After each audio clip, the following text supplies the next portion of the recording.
कि ज़्यादातर ज़िलों में क्लियर और ड्राई वेदर लंबे समय से बना हुआ है, चाहे हम बात करें विदर्भ की, मराठवाड़ा की या फिर मध्य महाराष्ट्र और कोंकण गोवा की। लेकिन इन दोनों क्षेत्रों में यानी मध्य महाराष्ट्र और कोंकण गोवा के दक्षिणी भागों पर लंबे समय से हमें कभी आंशिक बादल, कभी थोड़े से ज़्यादा बादल दिखाई देते रहे हैं।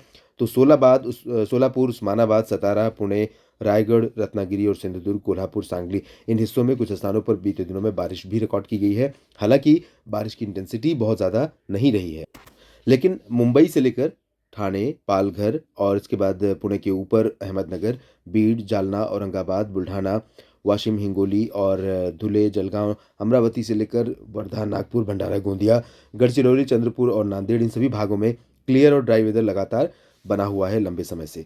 और अब इस मौसम के बीच में, इस स्थिति के बीच में अगले 1 सप्ताह के दौरान यानी कि आज 3 दिसंबर है और 3 दिसंबर से लेकर 9 दिसंबर के बीच में क्या कुछ बदलेगा, आइए जानने की कोशिश करते हैं।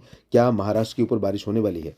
फिलहाल दक्षिणी भागों पर आज भी बादल कुछ बने हुए हैं और कल भी रहेंगे। यानी 3 और 4 दिसंबर को दक्षिणी क्षेत्रों में ये जो दक्षिणी मध्य महाराष्ट्र है और दक्षिणी कोंकण गोवा है, इन भागों में कुछ स्थानों पर बादल रहेंगे और कहीं-कहीं पर यहाँ रूल आउट नहीं कर सकते बूंदाबांदी या हल्की वर्षा के लिए।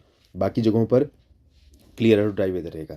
लेकिन हवाओं का जो रुख बदला हुआ है, बंगाल की खाड़ी से कुछ इलाकों में अरबियन सी से जो हवाएँ इस तरह से चल रही हैं, इसके चलते यहाँ पर दोस्तों बदलाव ये हुआ है कि मिनिमम टेम्परेचर बढ़ गए हैं और जो सर्दी वापस आ रही थी, वो सर्दी फिलहाल यहाँ देखने को नहीं मिल रही है। एक सर्कुलेशन जैसी सिचुएशन यहाँ पर मध्य महाराष्ट्र और मराठवाड़ा के ऊपर दिखाई दे रही है, यहाँ तकरीबन इस तरह से। और ये क्लॉकवाइज़ है सर्कुलेशन, मतलब एंटी साइक्लोनिक सर्कुलेशन है हवाओं में। तो ये सिस्टम दोनों तरफ से मॉइस्चर को यहाँ पर अट्रैक्ट कर रहा है और इसी वजह से यहाँ पर धुंध हो रही है दिन में, ब्राइट सनशाइन नहीं है। दिन के तापमान सामान्य से नीचे रिकॉर्ड किए जा रहे हैं और रात के तापमान सामान्य से कुछ ऊपर बने हुए हैं। और अब आपको बताते हैं कि जो जो वर्तमान सिस्टम है इस समय बंगाल की खाड़ी की तरफ से हवाओं का, वो लगातार यहाँ बना रहेगा। तो ये 2 दिन तो ये बात रही, उसके बाद सिचुएशन थोड़ा-सा बदलेगी। यानी कि 5 और 6 दिसंबर को बेसिकली 6 दिसंबर को हवाओं का रुख बदलेगा पूरे महाराष्ट्र में और उत्तरी-पश्चिमी हवाएँ चलेंगी। उत्तरी-पश्चिमी नहीं बल्कि ये हवाएँ यहाँ आने के बाद मध्य प्रदेश पर आने के बाद इस तरह से आएँगी और ये मध्य प्रदेश या छत्तीसगढ़ से होकर जब हवाएँ आएँगी, जिनका सोर्स होगा पहाड़ों के तरफ से, तो इस वजह से यहाँ पर मिनिमम टेम्परेचर 6-7 दिसंबर को गिर सकते हैं।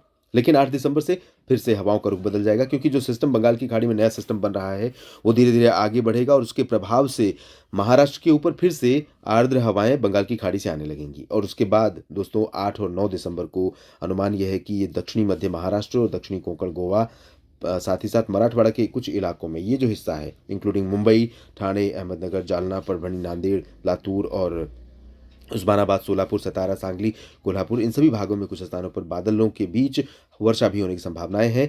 और न सिर्फ 9 दिसंबर को बल्कि उसके बाद भी 10 दिसंबर, 11 दिसंबर को भी महाराष्ट्र के ऊपर तमाम जगहों पर बारिश होने की संभावनाएँ बन सकती हैं। तो इस सप्ताह तो नहीं, लेकिन इस सप्ताह के आखिर में और अगले सप्ताह की शुरुआत में राज्य के कई ज़िलों में बारिश होने के संकेत मिल रहे हैं।